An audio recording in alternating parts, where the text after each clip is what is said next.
جب اعوذ باللہ بسم اللہ یہ قرآن و حدیث سے ثابت ہو گئی، اب ہے نماز کے اندر سورہ فاتحہ پڑھنے کا مسئلہ کہ نماز کے اندر سورہ فاتحہ پڑھی جائے گی یا نہیں پڑھی جائے گی۔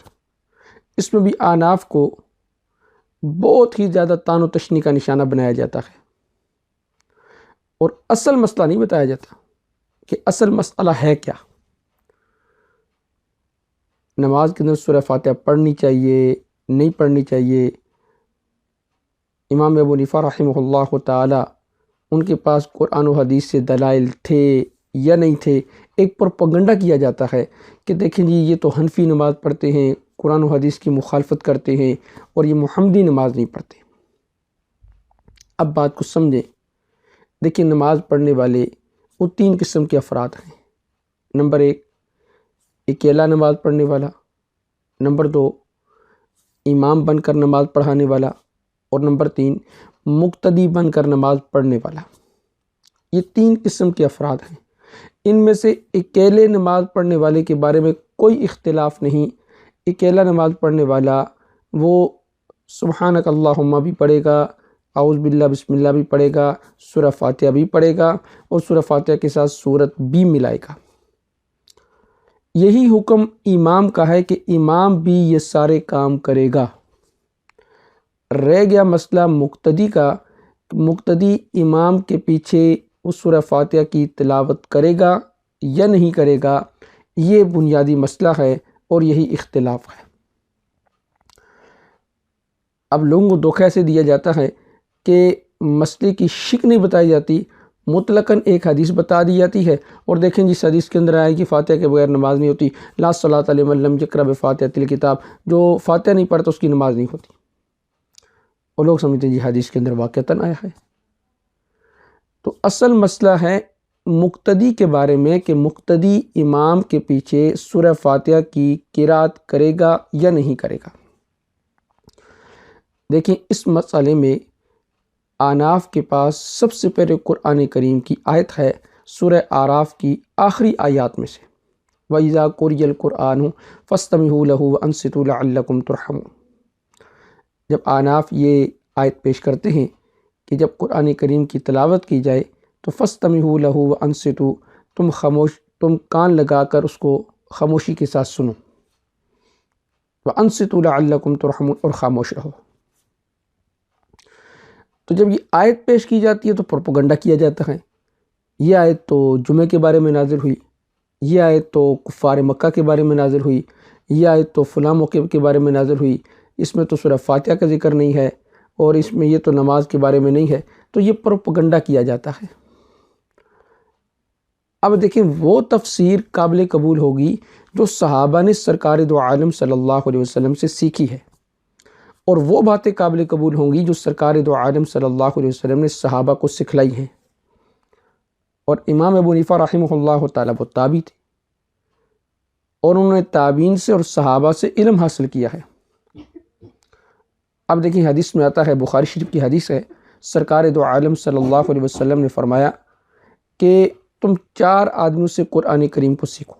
اس میں سب سے پہلے آپ نے عبداللہ ابن مسعود رضی اللہ تعالیٰ عنہ کا نام لیا کہ عبداللہ ابن مسعود رضی اللہ تعالیٰ عنہ سے قرآن کریم کو سیکھو۔ حافظ ابن حجر اسقلانی رحمہ اللہ تعالیٰ اسی حدیث کی شرح میں فرماتے ہیں کہ جب چند خوبیاں وہ چند افراد کے اندر اکٹھی پائی جائیں تو ان افراد میں سے جس کا نام سب سے پہلے نمبر پر لیا جائے گا، اس کا مطلب یہ ہے کہ اس کے اندر وہ خوبی اتم درجے میں، اعلیٰ درجے میں پائی جاتی ہے۔ تو سرکار دو عالم صلی اللہ علیہ وسلم نے سب سے پہلے قرآن کریم سیکھنے والوں میں عبداللہ ابن مسعود رضی اللہ تعالیٰ عنہ کا نام لیا۔ بلکہ ترمذی کے اندر ایک اور حدیث ہے جس میں سرکار دو عالم صلی اللہ علیہ وسلم نے فرمایا کہ میرے بعد تم ابو بکر عمر کی اقتداء کرنا، اشارہ کیا کہ میرے بعد تم ان کی اقتداء کرنا، اور ابو بکر عمر کی طرف آپ نے اشارہ کیا۔ اسی حدیث کے آخر میں جا کر آتا ہے، آپ نے فرمایا کہ اگر کوئی بات تمہیں عبداللہ ابن مسعود بیان فرمائیں، فرمایا اس کی تصدیق کرو۔ اسی لیے عبداللہ ابن مسعود رضی اللہ تعالیٰ عنہ فرمایا کرتے تھے کہ قرآن کریم کی کوئی آیت ایسی نہیں، وہ قسم کھا کر کہتے تھے، اس ذات کی قسم جس کے علاوہ کوئی الہ نہیں، کہ قرآن کریم کی کوئی آیت اور کوئی صورت ایسی نہیں جس کا میں شان نزول نہ جانتا ہوں۔ اور کہا کرتے تھے کہ اگر کوئی شخص مجھ سے زیادہ قرآن کریم کو جاننے والا ہوتا تو میں اس کی طرف ضرور سفر کر کے جاتا، یعنی قرآن کریم کو سیکھنے کے لیے۔ اس کا مطلب یہ ہے کہ عبداللہ ابن مسعود رضی اللہ تعالی عنہ وہ قرآن کریم کو سب سے زیادہ جاننے والے تھے، اور سرکار دو عالم صلی اللہ علیہ وسلم نے بھی فرما دیا جو بات تمہیں عبداللہ ابن مسعود کہہ دیں فرما اس کی تصدیق کرو۔ تفسیر ابن جریر کے اندر آتا ہے کہ عبداللہ ابن مسعود رضی اللہ تعالی عنہ نے نماز پڑھی اور آپ کے ساتھ کچھ لوگوں نے اور بھی نماز پڑھی، تو عبداللہ ابن مسعود رضی اللہ تعالی عنہ نے ان کے کانوں میں وہ آواز پڑی کہ وہ قرات کر رہے تھے، تو نماز سے فارغ ہونے کے بعد عبداللہ ابن مسعود فرماتے ہیں کہ کیا ابھی وہ وقت نہیں آیا کہ تم اس بات پہ غور و فکر کرو، اس بات کو سمجھو کہ وَإِذَا قُرِئَ الْقُرْآنُ فَاسْتَمِعُوا لَهُ وَأَنصِتُوا لَعَلَّكُمْ تُرْحَمُونَ، اور اسی آیت کی تلاوت کی، تو گویا کہ ان کی قرات کرنے پر، امام کے پیچھے قرات کرنے پر ناراضگی کا اظہار کیا، اور ان کو مسئلہ بتلایا کہ مسئلہ یہ ہے کہ اب امام کے پیچھے قرات نہیں کرنی۔ تو یہ تھا عبداللہ ابن مسعود رضی اللہ تعالیٰ عنہ کا فتویٰ جو صحابی رسول ہیں۔ ابن عباس رضی اللہ تعالیٰ عنہ جو رئیس المفسرین کے نام سے جانے جاتے ہیں، جن کے بارے میں سرکار دو عالم صلی اللہ علیہ وسلم نے فرمایا اللہم فقہہ فی الدین وعلمہ تأویلا، کہ اللہ اس کو دین کی سمجھ نصیب فرما اور اسے قرآن کریم کی تعویلات کا علم نصیب فرما۔ اور پوری امت جانتی ہے ابن عباس رضی اللہ تعالیٰ مفسر قرآن ہیں۔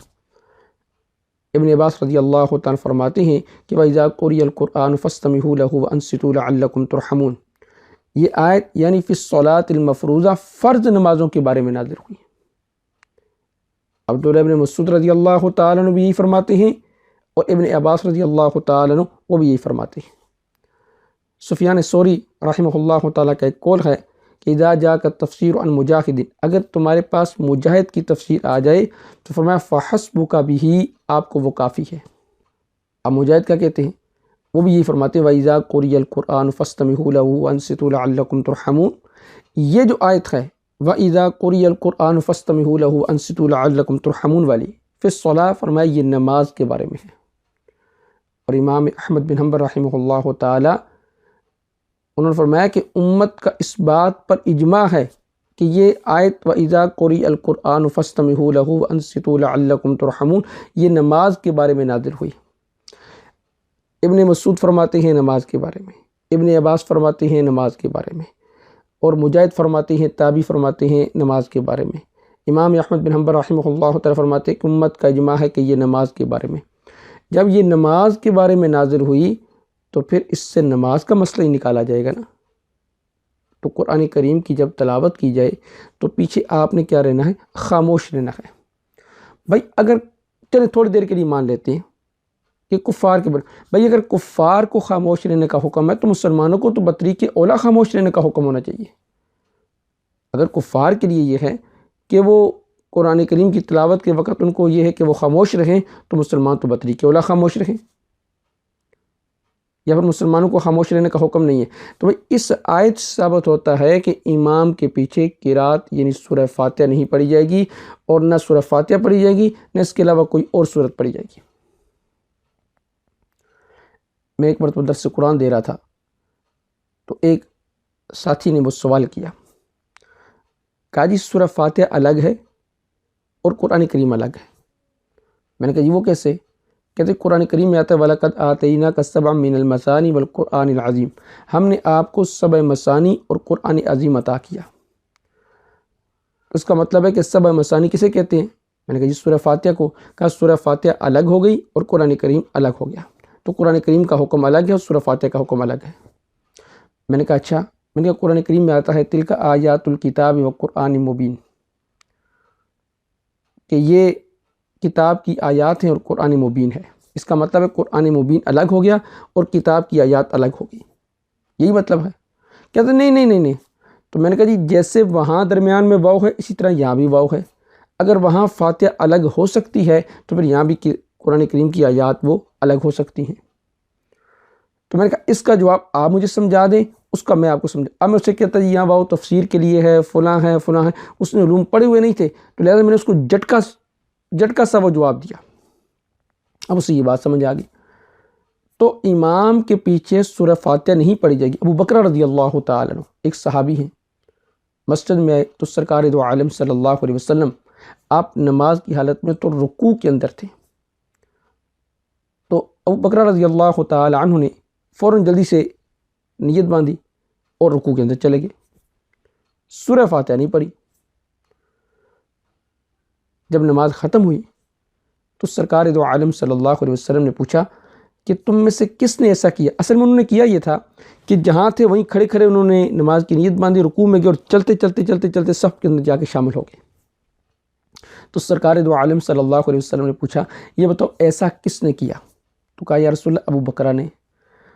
تو سرکار دو عالم صلی اللہ علیہ وسلم نے فرمایا کہ اللہ تیری حرص کے اندر اضافہ فرمائے، آئندہ ایسا نہ کرنا۔ کیا مطلب؟ یعنی آئندہ نیت باندھ کے رکوع میں جا کے چلنا نہ شروع کر دینا، یہ چلنا نماز کے منافی ہے۔ لیکن آپ نے یہ نہیں کہا کہ تو نے تو سورہ فاتحہ نہیں پڑھی تیری نماز نہیں ہوئی۔ تو اگر نماز ہو سکتی ہے ابو بکر رضی اللہ تعالیٰ عنہ کی اور سرکار دو عالم صلی اللہ علیہ وسلم کی موجودگی میں، تو آپ نے ابو بکر رضی اللہ تعالیٰ عنہ کو فاتحہ ضروری ہوتی تو منع کرتے نا، کہتے ابو بکر تیری نماز نہیں ہوئی، تو دوبارہ نماز پڑھ کیونکہ تو نے سورہ فاتحہ نہیں پڑھی۔ اس کا مطلب ہے کہ آپ جانتے تھے وَإِذَا قُرِئَ الْقُرْآنُ فَاسْتَمِعُوا لَهُ وَأَنصِتُوا لَعَلَّكُمْ تُرْحَمُونَ کی وجہ سے سورہ فاتحہ کی ممانعت آ گئی ہے۔ اسی تو عبداللہ ابن مسعود رضی اللہ تعالیٰ نے فرمایا تھا نا کہ ابھی تک وہ وقت نہیں ہے، تم سمجھے نہیں ہو کہ وَإِذَا قُرِئَ الْقُرْآنُ کو۔